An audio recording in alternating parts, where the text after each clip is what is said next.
నెల్లూరు రుచులు అభిరుచులకి స్వాగతం సుస్వాగతం. ఇవాళ మన కోసం అయితే పెద్ద పెద్ద రొయ్యలు తీసుకొచ్చేసారండి. ఈ రొయ్యలతోటి నేను రొయ్యల ఫ్రై చేసుకుందాం అనుకుంటున్నాను. ఇలా నేను చేసుకునే రొయ్యల ఫ్రై అనేది చాలా ఈజీగా అయిపోతుంది.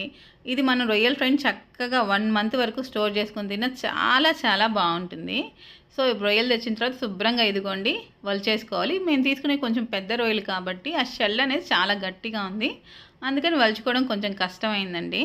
యాక్చువల్గా ఈ రొయ్య వలిచేటప్పుడు చాలామంది ఏంటంటే ఆ తల విరిచేటప్పుడు తోక తీసేటప్పుడు చాలా కండ అనేది వేస్ట్ అయిపోతుంది. అలా వేస్ట్ కాకుండా జాగ్రత్తగా వలుచుకున్నాం అనుకోండి, అప్పుడు రొయ్యలు తినడానికి బాగుంటాయి, చూడడానికి బాగుంటాయి.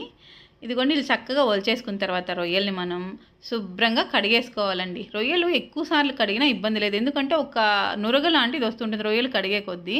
సో కొంచెం నంబర్ ఆఫ్ టైమ్స్ కడిగేసుకుని రొయ్యల్ని, ఇలా కడిగేసుకున్న రొయ్యల్ని ఇదిగోండి పొట్టలోంచి ఇలా ఇలా చిన్న పేగులు లాంటివి ఉంటాయి. పెద్ద రొయ్య కాబట్టి కొంచెం పెద్దదిగా ఉంది, కానీ చిన్న రొయ్యలకి అయితే కూడా సన్నగా ఉంటుందండి. అలా తీసేసుకోవాలి. అలా తీసుకున్న రొయ్యల్ని చక్కగా ఇదిగోండి ఒక గిన్నె పెట్టేసుకొని గ్యాస్ మీద కొద్దిగా సాల్ట్, రాక్ సాల్ట్ వేసుకున్నాను, కొద్దిగా పసుపు వేసి ఆవగించుకోవాలండి. మా సైడ్ అయితే మన నెల్లూరు సైడ్ దీన్ని ఆవగించుకోవడం అంటారు, మరి మిగతా వాళ్ళు ఏమంటారో నాకు తెలియదు. ఇప్పుడు చాలా నీట్గా మూత పెట్టేసామనుకోండి, ఆ రొయ్యల నుంచి కొన్ని నీళ్ళు బయటకు వచ్చేస్తాయన్నమాట. ఇప్పుడు మళ్ళీ నేను కొద్దిగా వాటర్ యాడ్ చేసుకొని 5 to 6 minutes కానీ కుక్ చేసుకుంటే రొయ్యలు మంచిగా ఉడికిపోతాయి. మనకు పాత రోజుల్లో రొయ్యల్ని ఇలా ఆవగించి పెట్టేవాళ్ళండి. ఫ్రిడ్జ్లో అవి ఉండేది కాదు కాబట్టి ఇలా ఆవగించి పెట్టడం వల్ల ఎక్కువ రోజులు రొయ్యలు నిల్వ ఉంచుకునేవాళ్ళు అనమాట. ఇప్పుడంటే ఫ్రిడ్జ్లో వచ్చాయి కాబట్టి ఆ ప్రాబ్లం లేదు. ఇప్పుడు ఆవగించిన రొయ్యల్ని ఇది చక్కగా ఒక పక్కన ప్యాన్ పెట్టేసుకొని ఒక 4 నుంచి 5 స్పూన్లు ఆయిల్, అంటే మీరు తీసుకున్న రొయ్యల క్వాంటిటీని బట్టండి, కొద్దిగా సాల్ట్, కొంచెం పసుపు వేసుకోవాలి. ఆ తర్వాత ఇదిగోండి మనం ఆవగించిన రొయ్యలు చక్కగా ఆయిల్లో వేసేసుకోవాలండి. ఇలా పసుపు సాల్ట్ వేయడం వల్ల ఏమవుతుందంటే రొయ్య అనేది మంచిగా కలర్ వచ్చేస్తుంది, మంచిగా ఎర్రగా వచ్చేస్తుంది. ఇలా ఎర్రగా వచ్చిన తర్వాత రెండో సైడ్ కూడా తిప్పేసుకోవాలండి. ఇక్కడ నేను 2 రొయ్యల్ని చిన్న చిన్న ముక్కలుగా కట్ చేసుకుంటున్నాను. మీరు ఇలా అయినా చిన్న ముక్కలుగా అయినా చేసుకోవచ్చు, లేదంటే రొయ్యలుగా అయినా ఉంచేసుకోవచ్చు.